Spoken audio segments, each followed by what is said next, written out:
ఈ ప్రాంతం పేదరికం కాదు, సంపదకు కావలసిన అన్ని వస్తువులున్నాయి.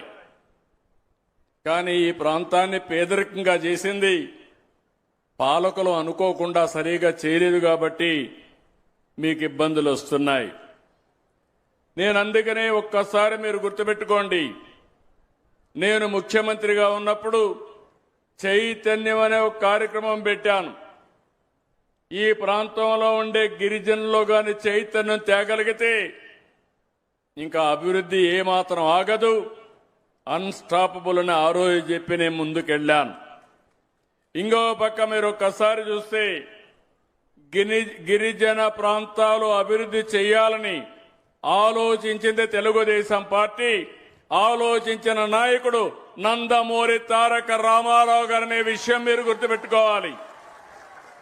ఇప్పుడు కొత్త తరం మర్చిపో